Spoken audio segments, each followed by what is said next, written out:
नमस्कार, गो गोरखपुर रेडियो में आपका स्वागत है। मैं हूं आपका दोस्त कुणाल, लेकर आया हूं शाम का रेडियो समाचार बुलेटिन।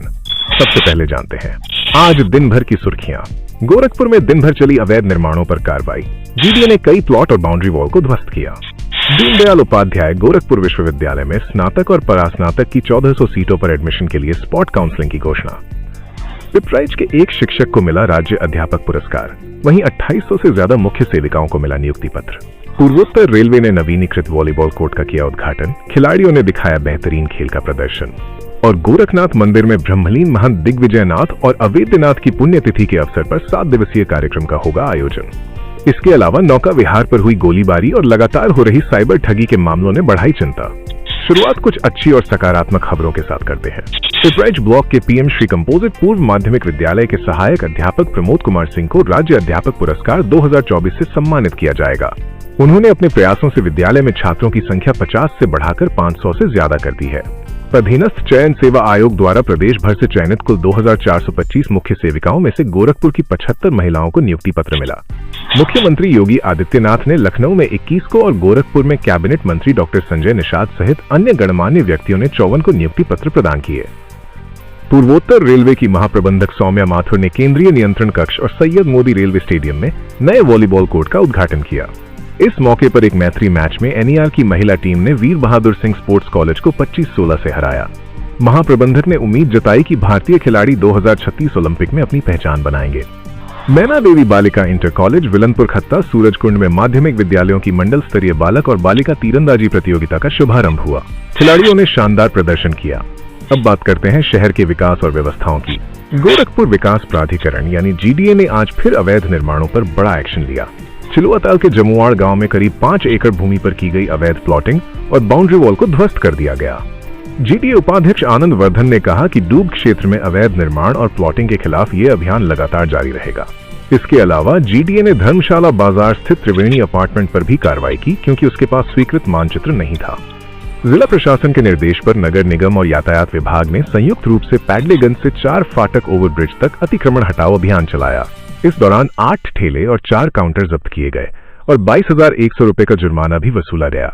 अपर नगर आयुक्त निरंकार सिंह ने बताया कि ये अभियान 24 अक्टूबर तक चलेगा और दोबारा अतिक्रमण करने वालों पर कड़ी कार्रवाई की जाएगी।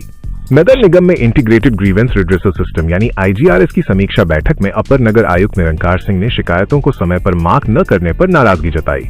उन्होंने अधिकारियों को गुणवत्तापूर्ण कार्रवाई और नियमित प्रशिक्षण पर जोर दिया। चलिए अब शिक्षा और बाकी महत्वपूर्ण खबरों पर भी नजर डालते हैं। डीडीयू में स्नातक और परास्नातक कक्षाओं की कुल 1400 रिक्त सीटों पर स्पॉट काउंसलिंग के जरिए एडमिशन होगा। ये काउंसलिंग 30 अगस्त से 4 सितंबर तक चलेगी। खाली सीटों का ब्यौरा 29 अगस्त को पोर्टल पर जारी होगा। साथ ही इस सत्र से शुरू हो रहे नए कोर्स बीएससी कृषि ऑनर्स और एमएससी एक्वाकल्चर के लिए ऑनलाइन आवेदन 31 अगस्त तक किए जा सकेंगे। गोरखनाथ मंदिर में ब्रह्मलीन महंत दिग्विजयनाथ और महंत अवेद्यनाथ की पुण्यतिथि के अवसर पर 5 से 11 सितंबर तक कार्यक्रम आयोजित किए जाएंगे। उद्घाटन सत्र में chief of defence staff general Anil Chauhan मुख्य अतिथि होंगे। मुख्यमंत्री योगी आदित्यनाथ भी इस समारोह में उपस्थित रहेंगे। 4 सितंबर से श्रीमद् भागवत महापुराण कथा ज्ञान यज्ञ भी शुरू होगा। बिहार के मधुबनी में तैनात एसएसबी के हेड कांस्टेबल इंद्रेश कुमार का बीमारी के कारण निधन हो गया। वहीं अयोध्या में राम जन्मभूमि परिसर की सुरक्षा में तैनात गोरखपुर के पीएसी जवान रामहर्ष यादव का ड्यूटी के दौरान दिल का दौरा पड़ने से निधन हो गया। अब बढ़ते अपराध की कुछ घटनाओं पर भी बात कर लेते हैं। नौका विहार क्षेत्र में कानपुर के रहने वाले 32 वर्षीय राहुल गौतम को अज्ञात बदमाशों ने गोली मार दी, जिससे वो गंभीर रूप से घायल हो गए। राहुल अपनी पत्नी जन्नत को साथ ले जाने के लिए गोरखपुर आए थे। एसपी सिटी अभिनव त्यागी ने बताया कि हमलावरों की तलाश की जा रही है और जल्द ही इस गुत्थी को सुलझा लिया जाएगा। शहर में साइबर ठगी के मामले लगातार सामने आ रहे हैं। एक सेवानिवृत्त शिक्षक राम सागर के खाते से बिना ओटीपी के 20,000 रुपए निकाल लिए गए। वहीं चिलुआताल के सेवानिवृत्त एक्सीएन योगेंद्र कुमार चतुर्वेदी से शेयर बाजार में निवेश के नाम पर करीब 25 लाख रुपए की ठगी हुई। एसपी क्राइम सुधीर जायसवाल ने बताया कि मामले की जांच चल रही है। एक निजी bank our golden future Nidhi limited के सीईओ सुनील चौहान पर सैकड़ों खाता धारकों के करोड़ों रुपए लेकर फरार होने का आरोप है। सुनील और उसके एजेंट लोगों को आकर्षक ब्याज का लालच देकर पैसे जमा कराते थे। एक और हैरान करने वाला मामला सामने आया, जहां एक 6 साल पहले मर चुकी महिला को जिंदा दिखाकर उसकी जमीन की फर्जी रजिस्ट्री करा ली गई। पुलिस ने हल्का लेखपाल जगदीश प्रसाद सहित 6 लोगों के खिलाफ केस दर्ज किया है। पूर्व विधायक दिवंगत केदारनाथ सिंह के बंगले पर कब्जे का विवाद भी जारी है। उनकी बेटी निशा सिंह ने बंगले पर अपना हक जताते हुए सिविल कोर्ट में दावा किया है। पिपराइच चीनी मिल के सुरक्षा अधिकारी दुर्गेश तिवारी पर पिकअप सवार बदमाशों ने हमला कर उन्हें कुचलने की कोशिश की।